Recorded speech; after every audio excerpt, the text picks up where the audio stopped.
शांति। आज 24 मई 2023 के बाबा के अनमोल मधुर महावाक्य सुनेंगे। आज की मुरली में बाबा कहे, बच्चे स्वराज्य अधिकारी बनो, तभी सच्ची शांति का अनुभव होगा। अर्थात जब चाहो तब ये शरीर रूपी बाजा बजाओ, जब चाहो तब उससे न्यारे हो जाओ।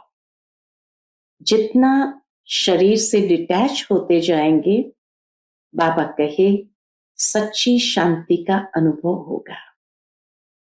दूसरा, आज की मुरली में गीत बजा है, तू प्यार का सागर है, तेरी एक बूंद के प्यासे हम। तो उसी पर बाबा कहे, बच्चे शिव बाबा प्यार का सागर है, उसके प्यार की कमाल क्या है। शिव बाबा जो प्यार का सागर है, वो हम बच्चों को भी यही शिक्षा देते हैं, बच्चे अति मीठे अति प्यारे बनो। और उसका प्यार का कमाल यही है कि वो हम सभी को अपने समान बना देते हैं। अर्थात ऐसे देवी देवता बना देते हैं जिसका दीदार करने के लिए आज भी मंदिरों में भीड़ लगती है कि बस एक सेकंड के लिए दर्शन हो जाए।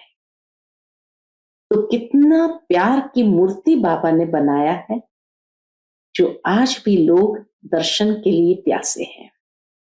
तो सुनते हैं आज के बाबा के अनमोल मधुर महावाक्य। ओम शांति। मीठे बच्चे, सच्ची शांति की अनुभूति करने के लिए इस शरीर से डिटैच हो जाओ। जब चाहो शरीर रूपी बाजा बजाओ और जब चाहो इससे न्यारे हो जाओ। आज की मुरली से प्रश्न है, प्यार के सागर शिव बाबा के प्यार की कमाल कौन सी है। उत्तर, प्यार का सागर शिव बाबा बच्चों को प्यार से शिक्षा देकर आप समान अति मीठा अति प्यारा बना देते हैं।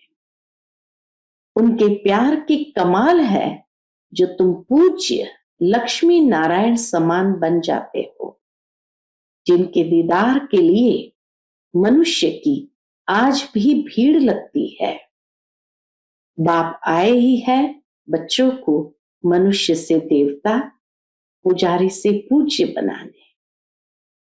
आज की मुरली से पहले गीत बजा है, तू प्यार का सागर है। ओम शांति। इस समय तुम बच्चों को ज्ञान का तीसरा नेत्र मिला है, अर्थात आत्मा की आंखें खुली हुई है। त्रिनेत्री कहा जाता है ना, इसको तीजरी की कथा भी कहते हैं। वास्तव में है एक ही नाम, कौन सा? राजयोग। राजाई प्राप्त करने के लिए, राजाई प्राप्त कराने वाले से और राजाई से योग, इसका ही अक्षर है मन मना भव मध्याजी भव। राजाई प्राप्त कराने वाले से और राजाई से योग, इसको ही कहा जाता है मन मना भव मध्याजी भव। मुझे याद करो, अपने स्वरूप को याद करो। बाप ने कोई संस्कृत में गीता नहीं सुनाई है। बच्चे जानते हैं बाप क्या समझाते हैं और शास्त्रों में क्या है। बाप प्यार का सागर तो जरूर है, तब तो प्यारे ते प्यारी वस्तु को याद किया जाता है ना। बाप भी जानते हैं बच्चों को जाकर सदा सुखी बनाता हूं। यह दादा तो बड़ा सुखी था, भक्ति मार्ग में भी ब्रह्मा बाबा तो बड़ा सुखी था, इनको कोई दुख नहीं था, परंतु ये नहीं जानते थे कि बाप क्या आकर सुख देते हैं। अभी तुम अनुभवी बनते जाते हो, बाप आकर सदा सुखी सदा शांत बनाते हैं। सुख होता ही है संपत्ति से। बाप आकर वर्षा देते हैं। कोई धनवान भी होते हैं, बच्चों को वर्षा देते हैं, सुखी बनाते हैं। परंतु शांति तो दे न सके। शांति तो सब चाहते हैं, सन्यासी भी कहते हैं मन की शांति चाहिए, परंतु मन बुद्धि है आत्मा के अंदर, तो कहते हैं मन की शांति कैसे हो। बाबा ने समझाया है, पूछो आत्मा को अशांत किसने किया है? वो लोग तो कह देते हैं आत्मा दुख सुख से न्यारी, अभोक्ता, असोचता है। यह नहीं जानते मन बुद्धि आत्मा के ऑर्गन्स है। बाप समझाते हैं अशांत माया करती है, आत्मा का स्वधर्म है ही शांति। बाकी ये ऑर्गन्स है, परंतु शांति में कहां तक बैठे रहेंगे? सन्यासियों का तो है ही हठ योग। बाबा कहे सन्यासियों का है हठ योग, अंदर खड्डे में चले जाते हैं, हठ करते हैं। यहां तो सहज रीति बाप बैठ नॉलेज देते हैं, कर्म योग है ना, यहां हठ योग नहीं है, कर्म योग है। यूं तो शांति रात को भी मिलती है। अच्छा, हम आत्मा इन ऑर्गन से काम लेते व नहीं लेते, ये तो हमारे हाथ में है। मैं बाजा नहीं बजाता हूं, अपने को डिटैच समझो। बाबा का इतना अधिकार हो स्वयं पर कि मैं बाजा नहीं बजाता हूं, अपने को डिटैच समझो।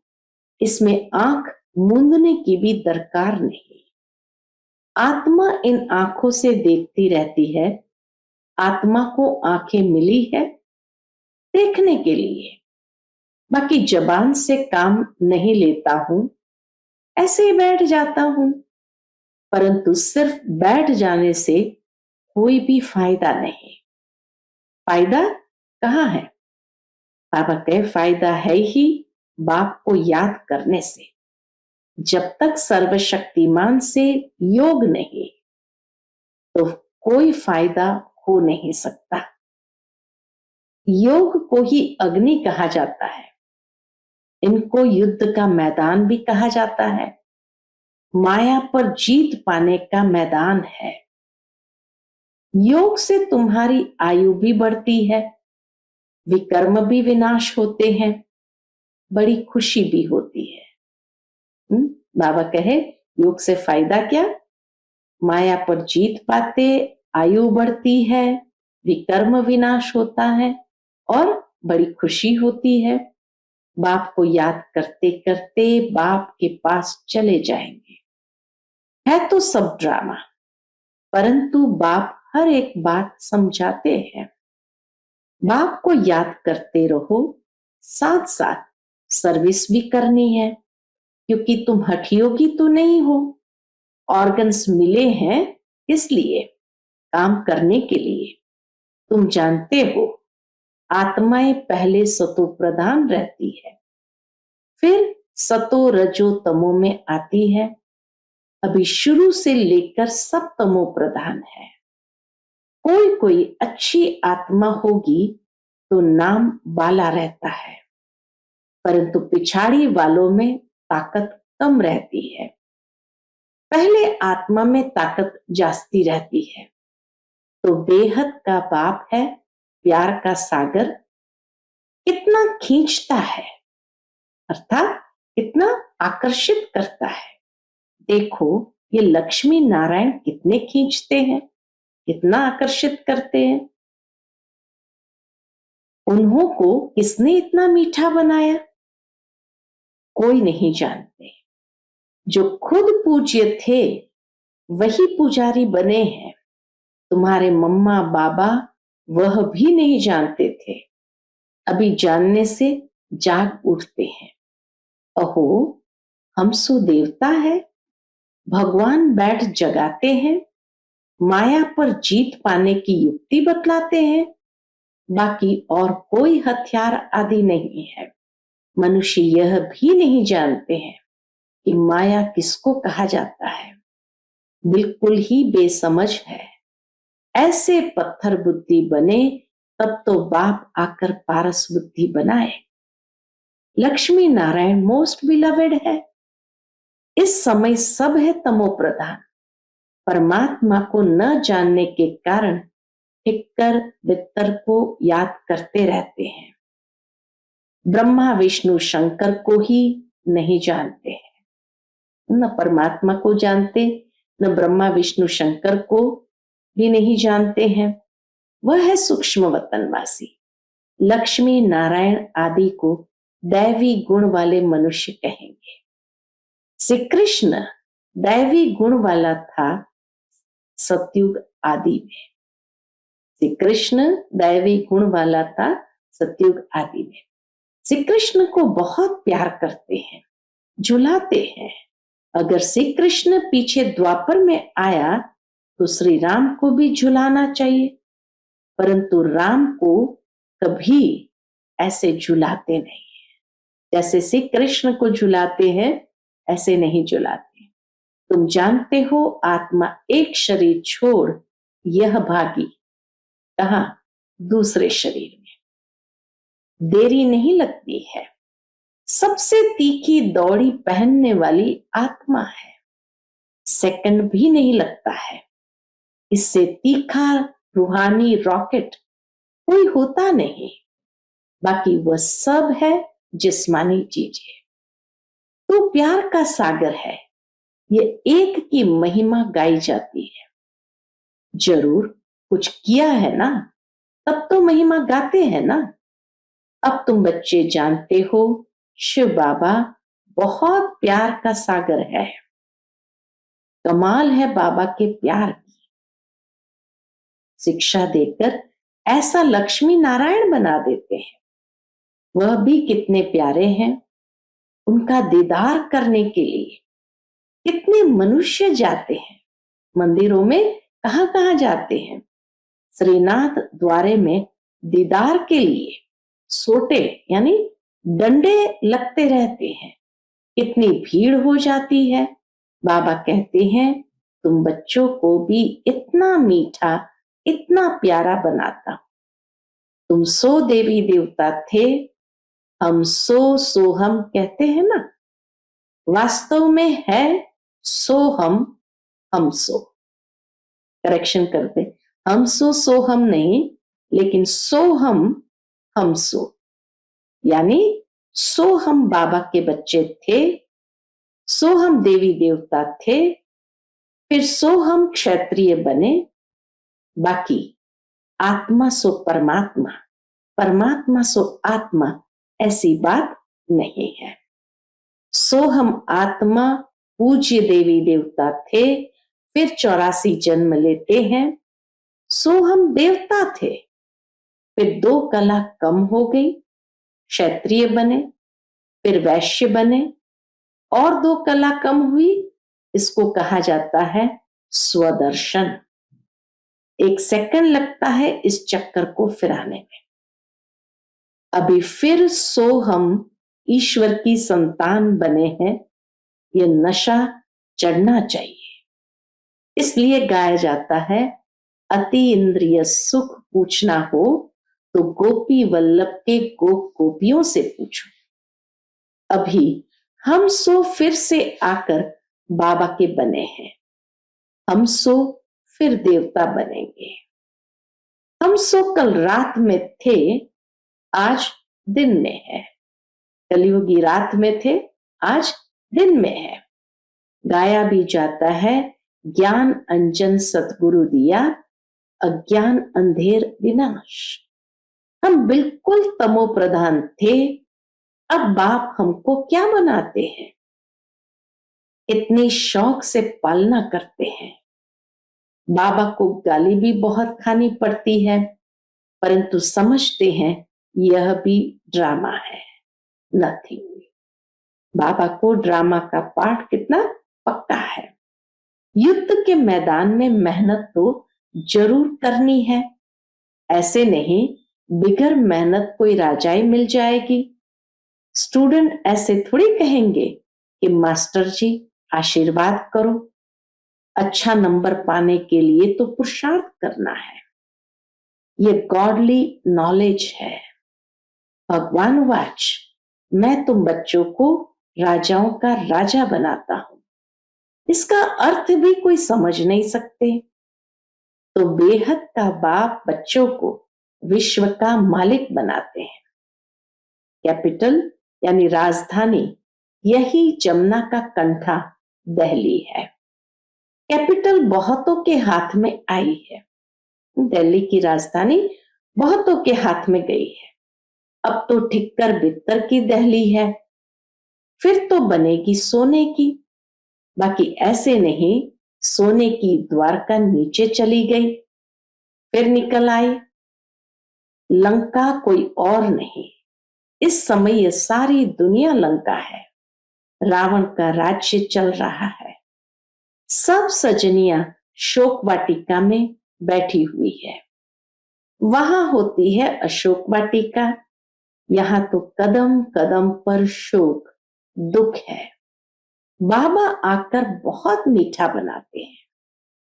कहते हैं, मीठे मीठे बच्चों, कभी किसी को दुख नहीं देना है।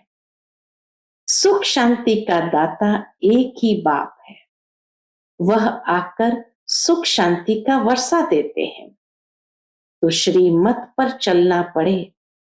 धंधा दोरी से जितना समय मिले बाप को याद करो। पवित्रता का बल चाहिए, जिससे निरोगी काया पाएंगे। भारत के प्राचीन योग की बहुत महिमा है। जब समय आता है तब बाप खुद ही आकर नॉलेज देते हैं। मनुष्य तो दे नहीं सकते हैं। ऐसे बहुत सन्यासी बाहर में जाते हैं, कहते हैं भारत का प्राचीन योग सिखाने आए हैं, परंतु वह कोई राजयोग नहीं सिखाते। यह भी ड्रामा में नूंद है। भारत का प्राचीन राजयोग है। बाप कहते हैं, मैं आता ही हूं कल्प के संगम युगे। उन्होंने संगम युग अक्षर निकाल युगे युगे कह दिया है। बाप समझाते हैं, सतयुग त्रेता का संगम होता है, दो कला कम होती है। कलयुग में तो बिल्कुल ही कलाएं खत्म हो जाती है। तुम इन वर्णों में आते हो, देवता वर्ण, क्षत्रिय वर्ण, वैश्य वर्ण, शूद्र वर्ण, अब ब्राह्मण वर्ण। तुम बच्चे यथार्थ रीति समझते हो कि यह सारा खेल है। भारत पर ही हार और जीत का खेल है। माया हराती है और बाप आकर जीत पहनाते हैं। ये कोई नहीं समझाते कि माया ने अशांत किया है। अब बाबा कहते हैं, तुमने शांति का हार गंवाया है। अब फिर वही शांति का हार मैं तुम्हें पहनाता हूं, जिससे तुम एवर शांत बन जाते हो। ये स्वदर्शन चक्र भी अंदर फिरना चाहिए। बाहर में शंख बजाएंगे तो राजा रानी बन जाएंगे, और कुछ करना नहीं है। अति सहज है। बाप की पहचान मिली। बाबा हमारा स्वर्ग का रचयिता है। बरोबर हम स्वर्ग के मालिक थे। अब फिर से बाबा आया है स्वर्ग का मालिक बनाने। बस बाबा अभी तो आपके हैं, दूसरा न कोई। गीता में श्री कृष्ण का नाम डालने से कह देते, मेरा तो गिरधर गोपाल, दूसरा न कोई। समझते हैं श्री कृष्ण ही भगवान है, सब एक ही एक है। भगवान को न जानने के कारण क्या बन गए? नास्तिक बन गए हैं।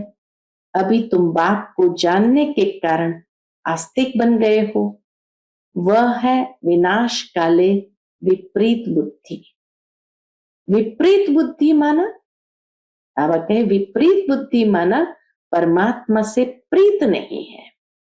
बाप है प्यार का सागर, शांति का सागर, सुख का सागर। उनकी बहुत महिमा है।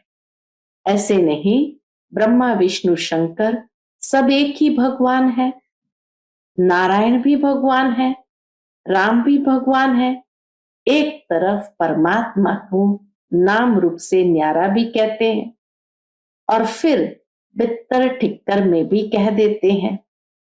अभी तुम बाप को जानकर बाप से पूरा वर्षा लेने का पुरुषार्थ कर रहे हो। ये मकान आदि सब शिव बाबा बना रहे हैं बच्चों के लिए, क्योंकि यहाँ आप बच्चों को पढ़ना है। मुसाफरी पूरी करके घर के जब नजदीक पहुंचते हैं तो समझते हैं अभी हम घर में आकर पहुंचे हैं। तुम बच्चों को बहुत खुशी होगी, साक्षात्कार से बाबा बहलाएंगे, क्योंकि हंगामा हो जाता है, इसलिए अंत समय बाबा साक्षात्कार से बहलाएंगे। तो ऐसे समय बाप के साथ रहना चाहते हैं, फिर साक्षात्कार होना बहुत सहज होगा। योग में बैठे बैठे तुम बहुत बहुत साक्षात्कार करते रहेंगे। बाबा कहे योग में बैठे बैठे तुम बहुत बहुत साक्षात्कार करते रहेंगे। खुशी में तुम डांस करते हो, बाकी सब शरीर छोड़ चले जाएंगे। खूने नाहक खेल है, तुम्हारे साथ कोई की युद्ध नहीं है। फिर साक्षी हो देखेंगे, परंतु हिम्मत भी चाहिए। कमजोर तो ठहर न सके, जितना दुनिया में जास्ती दुख होगा उतना बाबा तुमको बहलाने के लिए सुख देगा। बैठे बैठे बहुत साक्षात्कार होते रहेंगे। इतने बच्चे हैं, शिव बाबा का भंडारा तो जरूर भरपूर होगा। बच्चों से ही सब कुछ होता है। कोई के पास 7 बच्चे होंगे, उसमें भी कोई गरीब कोई शाहूकार होंगे। बच्चे तो ठहरे ना, ये तो बड़ा बाप है, बेहद का घर है, ये माता पिता है। फिर तुम बच्चों को संभालने के लिए जगत अम्बा को निमित्त रखा है। तुम्हारी मम्मा में ज्ञान योग की ताकत भरी हुई है। बाबा भी योग में रहते हैं, मुरली चलाती है। ऐसे तो नहीं समझते हो शिव बाबा ही मुरली चलाते हैं। इनकी सोल भुट्टू है क्या? बल समझो ये भुट्टू है। शिव बाबा ही मुरली चलाते हैं, तो उनको याद करना अच्छा है। सदैव समझो इनमें शिव बाबा आकर हमको पढ़ाते हैं। बाप कहते हैं मुझे याद करने से सदा सलामत रहेंगे। बाबा को याद करने से सदा सलामत रहेंगे। अच्छा, मीठे मीठे सिकिलते बच्चों प्रति माता पिता बाप दादा का याद प्यार और गुड मॉर्निंग। रूहानी बाप की रूहानी बच्चों को नमस्ते। हम सब रूहानी बच्चों की रूहानी माता पिता बाप दादा को याद प्यार, गुड मॉर्निंग और नमस्ते नमस्ते। शुक्रिया बाबा, शुक्रिया। आज की मुरली से धारणा के लिए मुख्य सार है। पहली पॉइंट, हम सो हम की स्मृति से स्वदर्शन चक्र फिराते रूहानी नशे में रहना है। बाप समान अति मीठा अति प्यारा बनना है। दूसरी पॉइंट, सदा सलामत रहने के लिए एक बाप को ही याद करना है। सिर्फ शांति में नहीं बैठना है, सर्वशक्तिमान बाप को याद कर शक्ति भी लेनी है। आज का बाप दादा का मधुर वरदान हम बच्चों के प्रति है। तपस्या और सेवा द्वारा भविष्य राज्य भाग्य का सिंहासन लेने वाले सिंहासनधारी भव। तपस्या और सेवा द्वारा भविष्य राज्य भाग्य का सिंहासन लेने वाले सिंहासनधारी भव। जो बच्चे यहाँ सेवा की सीट पर नजदीक है, वह भविष्य में राज्य सिंहासन के भी नजदीक है। जितना यहाँ सेवा के सहयोगी, उतना वहां राज्य के सदा साथी। यहाँ तपस्या और सेवा का आसन और वहां राज्य भाग्य का सिंहासन। जैसे यहाँ हर कर्म में बाप दादा की याद में साथी है, वैसे वहां हर कर्म में बचपन से लेकर राज्य करने के हर कर्म में साथी है, जो सदा समीप, सदा साथी, सदा सहयोगी, सदा तपस्या और सेवा के आसन पर रहते हैं। वे ही भविष्य में सिंहासनधारी बनते हैं। जो सदा समीप, सदा साथी, सदा सहयोगी, सदा तपस्या और सेवा के आसन पर रहते हैं, वही भविष्य में सिंहासनधारी बनते हैं। आज का स्लोगन है, रूहे गुलाब वह है जो अपनी रूहानी वृत्ति से वायुमंडल में रूहानियत की खुशबू फैलाता रहे। रूहे गुलाब वह है जो अपनी रूहानी वृत्ति से वायुमंडल में रूहानियत की खुशबू फैलाता रहे। अच्छा, Om Shanti. Click here to like, subscribe, and press the bell icon to stay updated with our latest videos.